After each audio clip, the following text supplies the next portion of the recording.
Hey guys and gals, Never here from Drake Wing Game, and something on Twitter, the Gaming Dragon. Today I'm coming back at you with a Let's Play episode of When I Knew You. So y'all, let's go ahead and jump right back into it, shall we? Alarm chain, you were up, and let's go.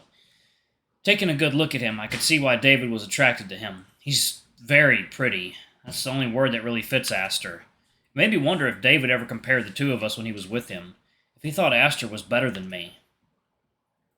God, the weather is fucking atrocious. I hate winter. I was not made for cold weather, let me tell you. Alright, since you guys hate small talk so much, I'll just get to the point. You wanted to ask about David, right? Well, I'm officially an open book. Ask anything. I'll answer you as honestly as I can. Whether you like what you hear or choose to believe it or not, I really don't care. But I'll be giving you the truth. So, ask away, hun. All eyes fall squarely on me now, and I get a bit self-conscious in that moment. Did I really drag all these people here because I had questions? I shake my head. No, it's more than that. Of course it is. For Lupe. For Justice. For David. Right. Okay, then. First, I kind of want to know just what you were to David. I know people have said you guys are exes, but I've also heard not so great things about your relationship with him. So, what was really going on between you two? Heh. Funny. You started off with a question that I have trouble answering myself. What? Sorry, I'll try to explain this as best I can. David and I met at a party one night back in junior year. It was supposed to be like a one-night stand, but after we kept running into each other, we just kept hooking up and eventually started meeting outside of parties. We never really put a label on it. We were exclusive, but we talked about being with other people, like we were just good friends or something. Honestly, I really liked him. I wanted to be with him, like, for real, but I know he didn't feel the same way. You don't think David liked you like that? I knew he didn't like me like that. I'm sure you know this already, but David had a very one-track mind. When he set his sights on something, that was what he wanted and nothing else. Well, he had already set his sights on someone, a long time before meeting me. Ah, I see. I fold a stray leaf that was on the table over and over again until it's almost 3 times smaller and let it fall to the ground between my feet. I'm guessing he talked about me then, I take it. Unfortunately, yes. Sometimes it felt like you were all he talked about, but then again, I think it's because I would ask him about love and stuff. It was like, in his mind, love equated to you. I hated your guts. I think I would have hated my guts too. But he never treated you badly, right? No, never. He was always a gentleman with me, as crazy as that is to believe. Prime boyfriend material. But I know that wasn't the same story for everyone else. Why do you think you got special treatment? Ronnie speaks up, drawing everyone's attention to his steely gaze, unwaveringly fixated on Aster.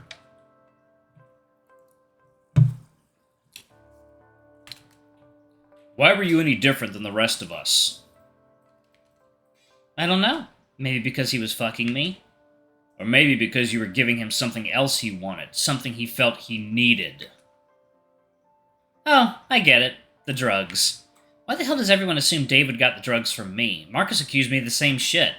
David's a big boy. If he wanted drugs, he didn't need his booty call to get them for him. He'd get them himself.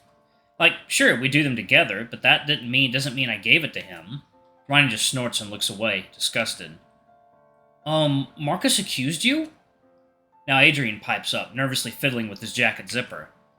Did you and him talk often? How does this kid know Marcus?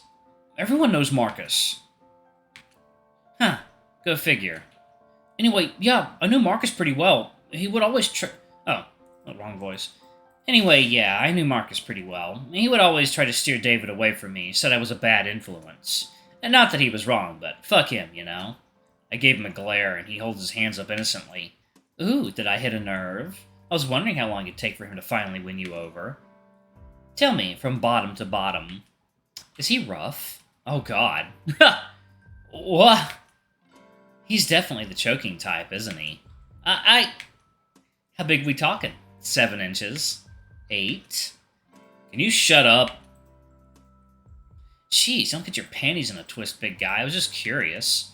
But yeah, Marcus. Always the overprotective type, though eventually he kinda just stopped caring. It must have drained him looking after David all the time. I know the feeling. What happened? With David. What happened?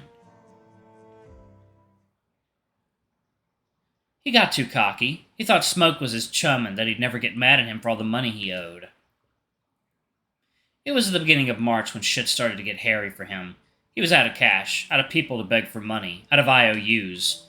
He was in withdrawal and like 10 times moodier than usual. Any weird look or any slight inflection in your tone, he'd lash out on you. He was unbearable, or so Marcus told me.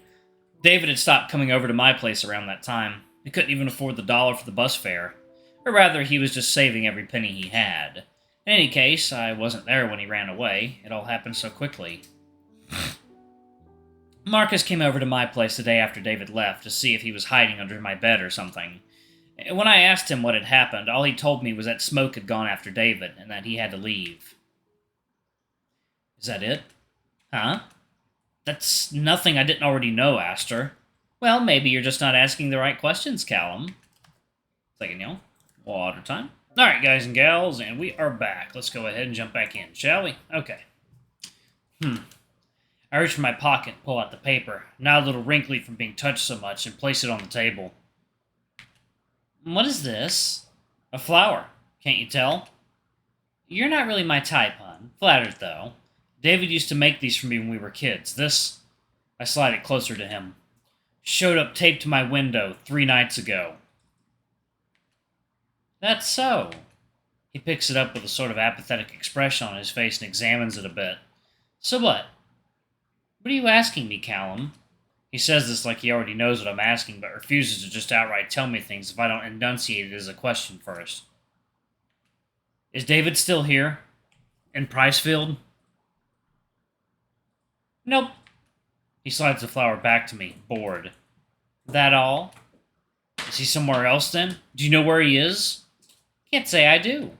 Can you at least just fucking tell me if he's alive? Sorry. Yeah, he's alive, Callum. A strange feeling of relief washes over me, but an equal amount of curiosity replaces it. How do you know that? A month after he left, I got a call from some unknown number, and it was him. He said he was at a payphone, that he couldn't talk for long, but that he was fine, and that he'd try to call me whenever he could to keep me updated. And since then, he's called me pretty much every week at the same time. What time? Tuesday nights, around 9. The night I got the flower. So he is here then? Maybe he was, but he's definitely not here anymore. He'd be stupid to stick around and get caught by Smoke if that were the case. That doesn't make much sense. So he calls you every week at the exact same time? He couldn't be able to do that if he was constantly moving between cities, right? Maybe he's just living in one town and the payphone he uses is there. But then, how did I get this flower the same night he calls you? He's definitely not far. Well, he never actually told me where he was or what he's doing, so I don't know. If he were still in Pricefield, wouldn't you guys have noticed at this point? Well, whatever, that's all I know. You're the detective, aren't you, Callum? Go ahead, figure it out. He clearly wants you to. He gestures the flower in front of him and stands up, his cheerful persona all but gone by now. Just know this. Whatever you find, whatever mess you get yourself into, it'll be your own fault. Not mine, not his, yours. Call me if you need anything. I'm always up for a good time. Then he left, walking away without that usual confident stride of his.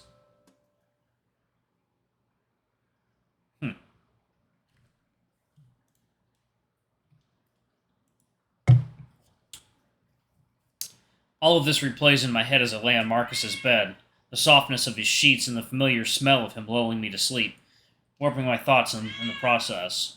The very real possibility of David still being somewhere in town looms over me, though. Although I'm tired and comfortable, I'm also extremely restless. And hungry. I wonder just how much does Marcus know about all this?